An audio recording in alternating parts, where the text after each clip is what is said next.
So I meet a lot of diabetics that go on a keto diet. They've researched, they've gone online, maybe they've gone all over Google to try to figure out a way that they could help their diabetes as well as, maybe lose some weight, get some more energy. And one of the big diets that's out right now is actually keto. Keto is a very, very popular diet. It's pretty much everywhere, right? Any place you go online or even these groups are promoting keto. And people ask, well, is keto good for type 2 diabetes and reversing type 2 diabetes? So I'm going to actually get down to the nitty gritty of this so you can really understand more about, is keto the right thing to do to reverse your type 2 diabetes or someone you may know. So a lot of information. We're going to jump in right now. All right, so let's get rolling. So the first thing we have to look at, well, what exactly is keto? Okay, so I'm going to make this really simple. I know some people that are watching this have done keto. You've probably read 50 books on it. You've seen 100 videos. But I'm just going to make it real simple, keep it easy to understand. So basically, keto is a diet, right, and kind of a lifestyle that helps your body convert fats, right, which we see here, into energy. Now, in our body, we need energy and fuel, and there's different ways that our body is able to do that. So, for instance, it could take sugar from our bloodstream, it could take protein from our muscles, it could take stored energy from our liver, it could take it from a lot of different places. The way keto is engineered is to basically try to get fat to be the energy source, and thus it will create more burning of fat. Now, this sounds great, right? What could possibly go wrong here?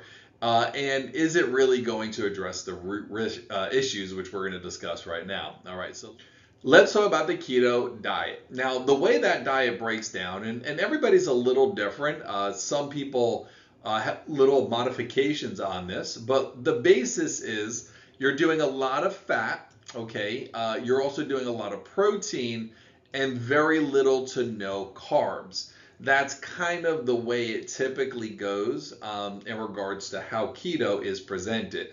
So, a person on a keto diet, they will load up on more of the fats, the oils, things of that nature, and then obviously the proteins and things of that nature. And then lastly, very little to no carbs. Okay, so that's how the keto diet essentially works. All right, so now let's talk about, well, is this the right thing for type 2 diabetics? And let's really look at this and see if, well, is this the right step or maybe the wrong step? And I think you're going to have to understand the way we look at this. Okay, so here we go. So the answer to the question is, well, it actually depends. Oh, I know that's not the answer you wanted, right? You're looking for a definitive answer. Dr. Spages, tell me, is keto good for type 2 diabetes? Is keto good not for type 2 diabetes? Well, we're going to look at it from a whole different point of view, which I think you're going to get a lot from. All right, so here we go. All right, so let's go to the next slide. So I always like looking at this diet scale. All right, so there are many diets out there. I did a whole video on this where I talk about all the different, it's like probably over 1,000 different diets, but there's different diets and everybody has their little spin on it. So essentially, a diet is anything you put in your body.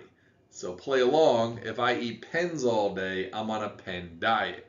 If I'm eating ice cream all day, I'm on an ice cream diet. But there are times where people try to use a diet as a way to treat something, right? Like if they have weight issues or energy issues. All right, so let's look at the scale here.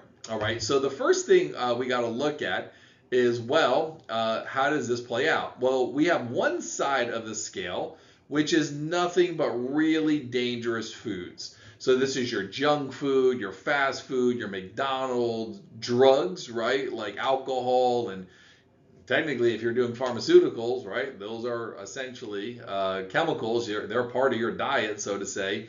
So this is one scale. This is the scale we don't want to be on, right? This is like the worst thing you could do. You're basically neglecting yourself, right? This is the person who's chain smoking and eating fast food all day and alcohol. Well, they're not even trying to be healthy, right? Let's identify that for sure, right? Then we look at the other side, and this is the neurotic healthy, right? So and I meet these from times where these are the person who goes there and they are like neurotic, right? Like they're getting their beef, massaged before they eat it. It's flown in from Australia. They're doing all types of like really expensive things that they're buying. They invest in like building their own like hydroponic gardens. Like these are people who are just afraid of everything. They're almost going from a point of fear that they can't trust any food they eat. And then they're trying to do that. Now, where healthy sits is not in this neurotic zone. I think no one could function through neurotic zone, right? These are even where some radical diets come in. But healthy sits right here. All right. So it's not where you're eating all the dangerous food over here. Healthy is right here. And healthy basically means a healthy diet, right? You're eating good quality foods, things like that, right? So let's talk about where keto sits. Keto sits about right there.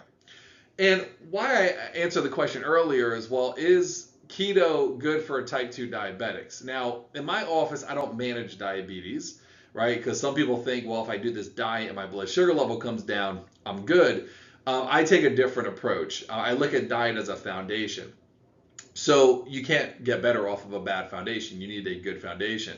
So with keto, let's talk about if it's a good or bad thing. Well, if you're a type 2 diabetic and you're eating all of these bad foods here and alcohol all day and donuts and cookies and blah, blah, blah, and you go to keto, right? Well, it's going to be an improvement, right? You're at least over here, right? Which is getting closer to this healthy diet. But the problem with keto, which we're going to go over in the next slide, is going to be that there's a lot of problems with keto, but we're going to get into the next slide. The issue we have here is that it's not really sustainable, and your goal is to really get into a healthy diet. So yeah, you're right. If you are going and you're eating all the wrong foods and junk food and all these things that are in the dangerous category and you go to keto, that's an improvement, right? You'll probably see better blood sugar levels and weight and things of that nature. But once you go to keto, that's not necessarily where you need to be in order to sustain long-term success, and even have a chance of reversing diabetes. Like I've never seen someone be able to reverse diabetes when it comes to keto. Okay, so that kind of answers the question there and how I think about it. But let's talk about what the problems are, right? Will keto actually fix type 2 diabetes? And the answer is essentially no, because it won't get down to the major issues. So keto is not the best option for type 2 diabetes. Let's look at each one. The first one is just because you do keto, it doesn't mean you're fixing the underlying issues. I'll give you a great example. Every week in my office, pretty much every week, I'll have 1, 2, 3, maybe even 5 cases of people that I meet that they have issues like even with infections in their body, right? Where it's in their gut or something like that. Well, no offense, like keto's not going to handle an infection, right? Or the adrenal glands are shot because they have a stressful life or relationship, right? Keto is not going to address those things. Because you need specific, like in my office, would be a protocol to address those particular issues. So the first thing is, just because you do keto doesn't mean you're fixing what's really making your blood sugar level an issue, as well as your weight an issue. The next thing, it's kind of diet manipulation, right? You're trying to basically bully your body and with a diet to do something it doesn't naturally want to do, right? So that also creates a big problem. The next thing is it's really, really hard to do long term. And that's one of the things I find, right? Someone goes, this is how it usually goes in most people's houses, right? The husband or the wife or the male or the female are there, and they want to lose weight. And they're on this pilgrimage. They saw something online, or their friend motivated them, or maybe they got a health scare, and they're like, I got to do something about it. And here it goes, right? They get going. They want to try this diet. We'll say keto, for instance, right? They go there, they get their workout shoes, they get their diet worked out, they read a couple books, they watch videos, they buy the supplements, right? They spend a couple hundred on supplements, and they're ready to take it on, right? They're ready to start losing weight. And they do it, right? Like religiously, and they stay away from certain foods, and they do everything, and they start seeing some progress. But then the progress slows down. Sometimes it starts going back the other way, so they try harder, blah, blah, blah. Eventually, because of how hard it is to sustain, they quit. And then they lose all the gains, and all of that motivation and energy that they spent is gone. And that's horrible. And no one wants to lose. No one wants to be a failure. No one wants to, constantly just be disappointed with not getting good results. And that's one of the issues I see is the long-term factor to it. The lastly is when you actually start eating normal food, it actually creates a shock in the body. Because your body is not used to it. It was set to do a certain thing, and now you have it shifting back, trying to do something else. And those things really put a big stress on the particular body. So I've never seen where someone does a keto diet, it actually getting to the root imbalances, what causes blood sugar levels and things of that nature. So I want you to look at this video and assess for yourself where you are, right? Like if you're eating all the junk food, yeah, maybe keto's the next step over, but I think there are a lot better options. Okay, so go to my website. I have a ton of resources, cookbooks, all different guides on there on really simple diets that you could follow. They're not going to be hard to do. They're very easy to do, and you'll find that at www.drjspages.com. In addition to that, I also have a really awesome Facebook group. So check out the Facebook group also, where there are a lot of people sharing things and a great energy and a great group of different diabetics that want to get themselves better. And obviously, our job is to go there and defy the odds, reverse diabetes naturally, and get a healthy quality of life. So I hope you enjoyed this video, and I hope you got a lot from it and gave you some perspective on what is really the right diet. So anyway, have a good rest of your day, and remember, your body is born to heal, so be well and stay well. All right, take care. Hey, thanks for watching my video. If you like the content, please like, share it to your friends and family members, and also subscribe to my channel so you get more content just like this. I'm also giving you a free ebook. All you have to do is just click the link below to get instant access to that. Remember, be well, stay well, and I'll see you on the next video. Take care.